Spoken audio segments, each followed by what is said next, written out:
देखिए 2024 में क्या हुआ इसका कारण तो अभी ढूँढना पड़ेगा और मुझे लगता है जब सत्यता बाहर आती थोड़ा समय लगता है लेकिन आ जाती है।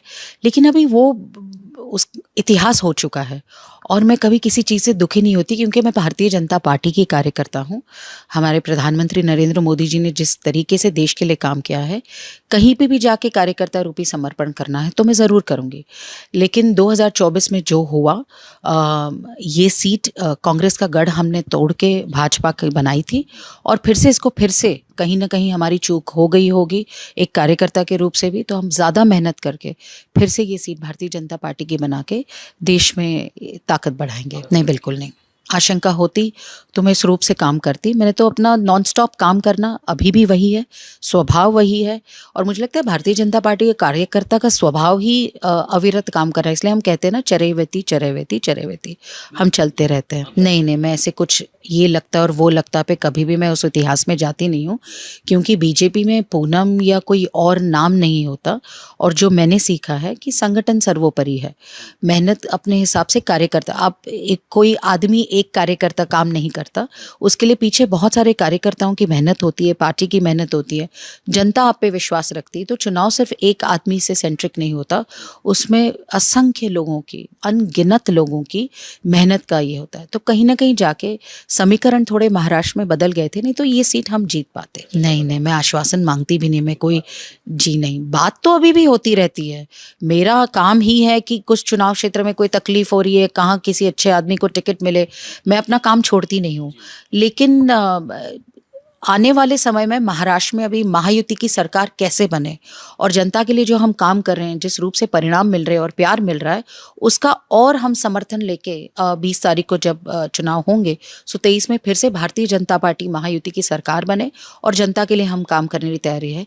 इसके लिए हर वक्त हर किसी भारतीय जनता पार्टी के नेता से मैं बात करती रहती हूँ। एमवीए वर्सेस महायुति को मैं राजनीतिक समीकरण से देखूँ तो सबसे पहले 20 तारीख के चुनाव के बाद मेरा ये विश्वास है कि भारतीय जनता पार्टी एक सिंगल लार्जेस्ट पार्टी बनेगी। जब आप हर चुनाव के परिणाम देखेंगे 2009 से आगे और स्पेशली 2014 से आगे, भारतीय जनता पार्टी का स्ट्राइक रेट हर वक्त अच्छा रहा है और वो सिर्फ इसलिए अच्छा नहीं रहा है कि भारतीय जनता पार्टी सीटों पे ज़्यादा लड़ती है, वो इसलिए भी अच्छा रहा है कि भारतीय जनता पार्टी जिस रूप से जनता के लिए काम कर रही है, दिन ब दिन जनता का विश्वास हम पे कायम होता जा रहा है और जो कोई महायुति में हमारे साथ आते हैं वो हर वक्त उसी विचारधारा को लेके काम करते हैं और वी मेक श्योर हम ये भी प्रतीत करते हैं उनसे कि वो भी जनता के लिए हमारी तरह काम करें। एमवीए का सरदार ही कांग्रेस है और कांग्रेस करप्शन, करप्शन, कांग्रेस, कांग्रेस बिना विचारधारा, वो बिन इसका लोटा कहते हैं ना, वैसी कांग्रेस है। हाँ, और वैसी ही कांग्रेस हो चुकी है। वहाँ पे एक राजकुमार एक परिवार को संभालने के लिए पूरी पार्टी अपनी ज़िंदगी देती है। तो और कांग्रेस के जो वोटर थे वो भी कम होते जा रहे क्योंकि उन्होंने जो विश्वास सालों साल रखा, फिर उनको ये भी समझ आया कोई ना कोई ऐसे नैरेटिव से कांग्रेस बनती रहती है जो डिवाइड एंड रूल पे चलाती रहती है और फिर किसी और पार्टी पे उसको देती है। इसलिए मैंने कहा है कि मोहब्बत की दुकान बोलने वाले कांग्रेस लोग पूरी फेक नैरेटिव की दुकान है, झूठ बोल के लोगों को झूठ सहला के ये दिखा देते हैं। लेकिन इस बार ये दुकान तो हम पूरी तरह बंद कर देंगे। मुझे लगता है महाराष्ट्र की एक बहुत ज़बरदस्त परंपरा है 1980 के दशक से लेके थोड़ा 85 के आगे कि एक सूत्री या एक पार्टी सत्ता हासिल कर नहीं पाती। मुझे लगता है उसमें महाराष्ट्र की जनता भी बहुत अच्छे रूप से, पुरजोर रूप से लोकतंत्र का बहुत अच्छा उपयोग करती है और जब लोकतंत्र होता है और इतना बढ़िया लोकतंत्र होता है तो कभी कभी हर एक रीजन में पार्टियां, उनकी विचारधारा उस रूप से चलती है और मेरा कोई विरोध भी नहीं है क्योंकि चुनाव में लड़ने की चुनौती भी अच्छी होती है। लेकिन समझो वो विचारधारा लेके सिर्फ परिवार के रूप से प्राइवेट लिमिटेड पार्टी हो जाए या किसी झूठ के रूप से नैरेटिव की पार्टी हो जाए, तो ऐसी पार्टियों को जनता भी सवाल दे देती है और उनको कड़ा जवाब देती है। इसलिए महाराष्ट्र में पार्टियां बहुत है लेकिन जनता भारतीय जनता पार्टी और महायुति पे विश्वास रखेगी। जिस प्रकार से मैंने प्रवास किया पिछला 1 महीना, उसमें दिखाई दिया। जी, थोड़े बहुत थे क्योंकि हमारी अपेक्षा महाराष्ट्र और उत्तर प्रदेश से ज़्यादा थी और महाराष्ट्र में मैं खुद रहती हूँ, यहाँ की सांसद रह चुकी हूँ, तो मुझे इस प्रकार के आंकड़े वोटिंग परसेंटेज में कमी ज़्यादा नहीं हुई लेकिन आंकड़ों में हो गए तो वो गणित थोड़ा आगे पीछे हुआ।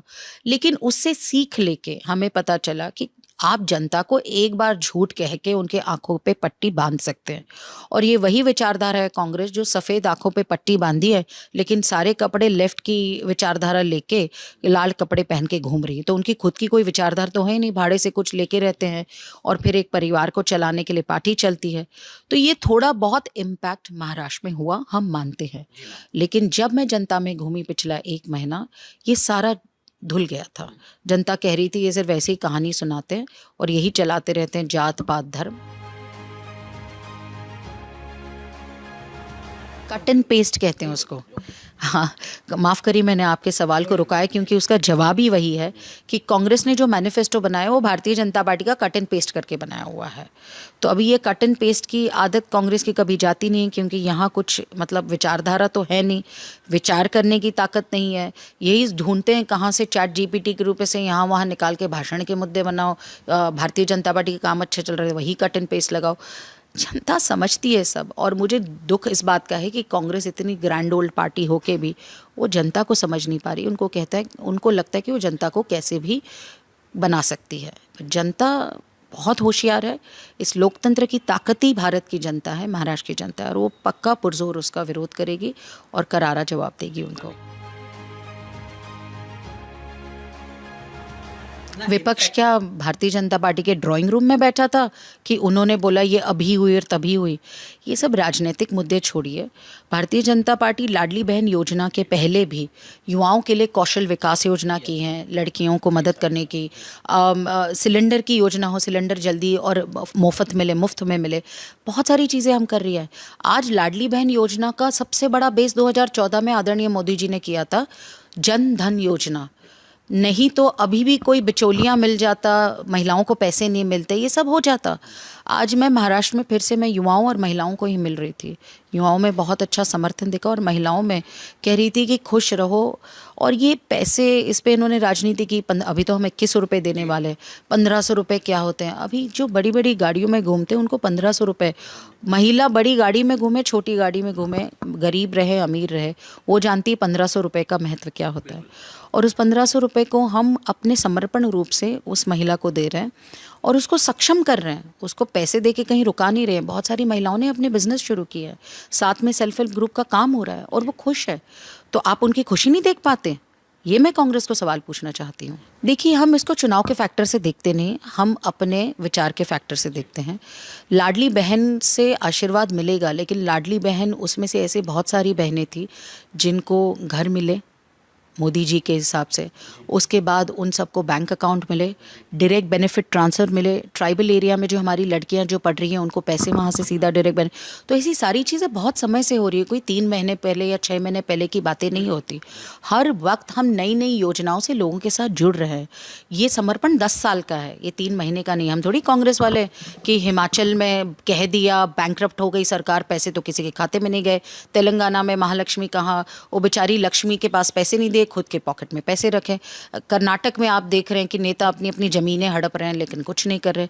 तो ये कांग्रेस हमें ना सिखाए। हम जानते हैं जनता की हमारे साथ कैसी एक प्रकार से रिश्ता जुड़ा हुआ है। अच्छा, इसलिए विपक्ष ने 3000 रुपये की महालक्ष्मी योजना बनाई है कट एंड पेस्ट करके। तो वो क्या करने वाले हैं? देखिए, एक अभ्यास पूर्वक ये योजना बनाई है। ये योजना गलत होती तो किसी न किसी ने उस पर सवालिया निशान खड़ा किया होता, किसी होशियार आदमी ने, किसी ऑफिसर ने, किसी ने तो कहाँ होता। लेकिन हर किसी ने सोचा जनता के कल्याण के लिए जो है तो उस हिसाब से उसका अभ्यास हो, गणित हो। This is serious business. ये महाराष्ट्र की सरकार है, सरकार में सब बैठे रहते, निर्णय एक आदमी नहीं लेता, कोई परिवार निर्णय नहीं लेता। तो इसको कुछ भी ऐसे नकारना बहुत बुरी बात है। देखिए, महाराष्ट्र की संस्कृति राजनीतिक रूप से कभी ऐसे थी नहीं। मैं हाथ जोड़ के हर किसी महाराष्ट्र के नेताओं को बोलना चाहती हूँ कि भाषा, देखिए हम भी सब जब चुनाव की भाषणों में कुछ बोलते हैं तो कुछ ज़्यादा बोल देते हैं, लेकिन ऐसे नहीं बोलते कि किसी का दिल दुखाए, किसी जनता को तकलीफ़ हो या संस्कार उसमें ना दिखाई दे। तो मैं हाथ जोड़ के हर किसी को विनती करना चाहती हूँ कि अपनी हिसाब से, अपने स्नेह के रूप से लोगों से बात करें। आप जनता के बीच में हो और उसी रूप से रहें। किसी को क्या बोलना क्या नहीं बोलना, फिर आप ये प्रतीत करते हो आप किसी और को कुछ कहते तो पीछे मुड़ के अपने परिवार में देख कर आपके, बिल्कुल, आप जब किसी महिला को बोलते तो पीछे मुड़ के आपको देखना चाहिए कि आपके परिवार में भी महिलाएं हैं। तो इस रूप से, और मैं हर पार्टी के अपने नेताओं को कहना चाहती हूँ, जैसे किसी पार्टी के नेता ने किसी और पार्टी के नेता के बारे में बहुत गंदे शब्द से टिप्पणी की, कोई भी हो, टिप्पणियाँ बंद करें, अपना काम करें। भारतीय जनता पार्टी ऐसी टिप्पणियाँ करती नहीं, वो काम करती है। मैंने ये सुना नहीं, ऐसे कहा तो वो मैं उसको दूसरे रूप से देखती हूँ कि we are loyal servants and loyal dogs of people of Maharashtra. मैं खुद प्राणियों के साथ बहुत काम करती हूँ। उनका विचार कुत्तों के रूप से कुछ अलग होगा, क्योंकि वो वैसी ही विचारधारा से आते हैं, क्योंकि वो होते ना कि लॉयल्टी उनके परिवार के सामने रहती है, एक परिवार के लिए। ये बहुत बुरी टिप्पणी है, लेकिन मैं कहती हूँ वी आर लॉयल। कुत्ते से एक चीज़ सीखनी चाहिए, लॉयल्टी। और हमारे जनता के साथ लॉयल्टी है, किसी परिवार के साथ नहीं है, क्योंकि ईसीआई ने हर बात ऐसी कड़क निर्णयों पे काम करना चाहिए। सबकी बैगें चेक हुई है, राजनाथ जी की भी बैग चेक हुई है, कल परसों गडकरी जी की बैग चेक हुई है, बहुत लोगों की हुई है।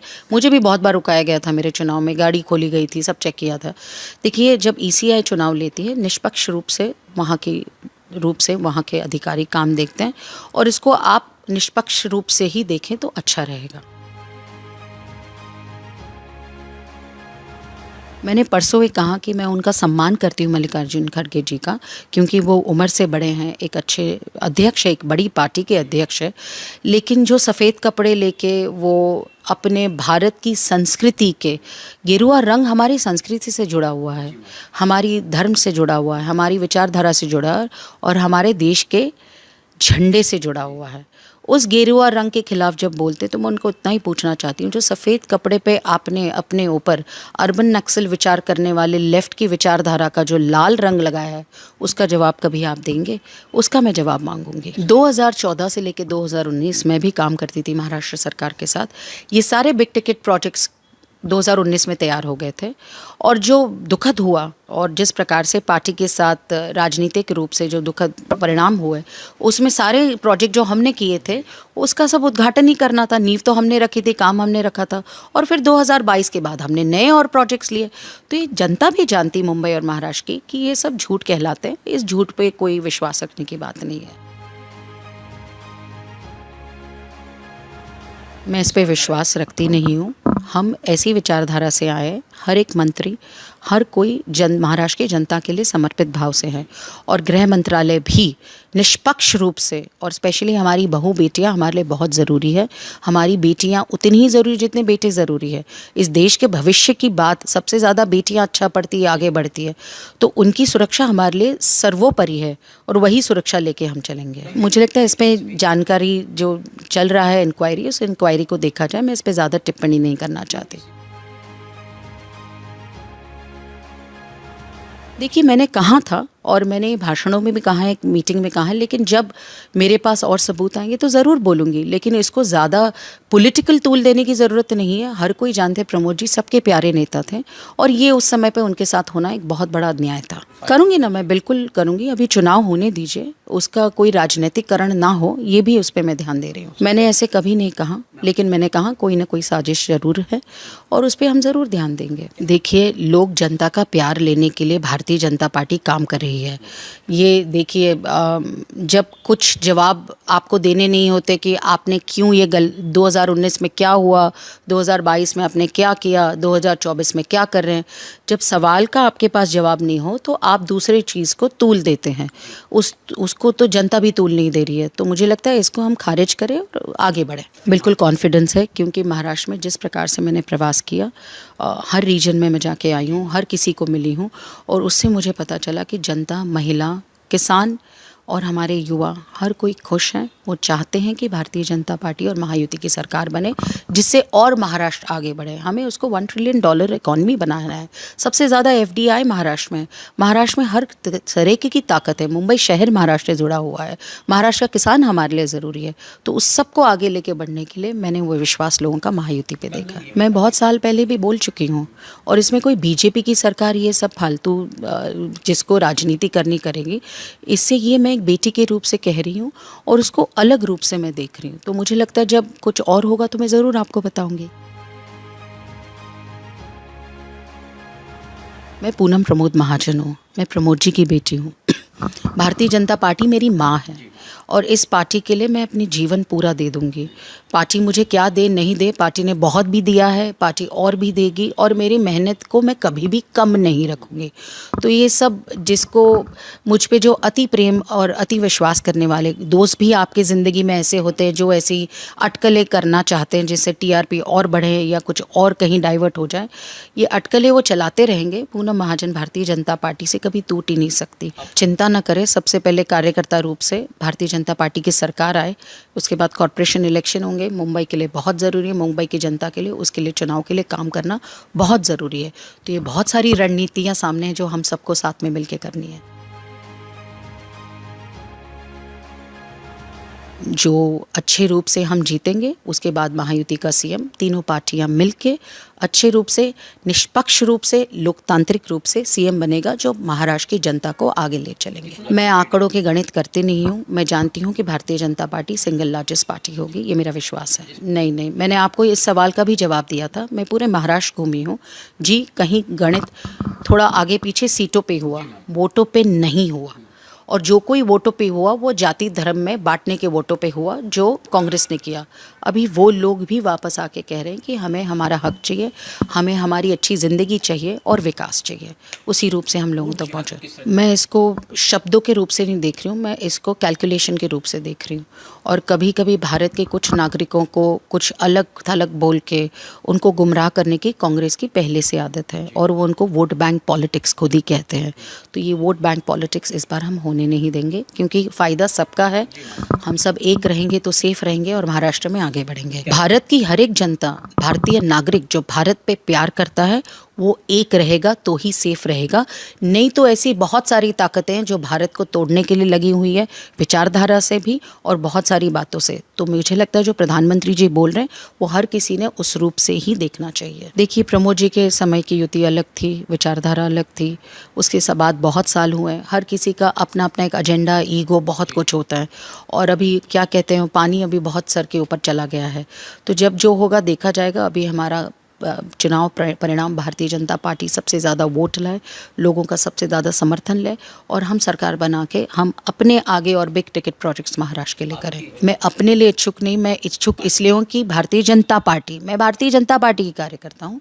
भारतीय जनता पार्टी और भारतीय जनता पार्टी के साथ महायुति में सब लोग हैं। हम अच्छी सरकार, स्थिर सरकार और जनता की सरकार बनाएं।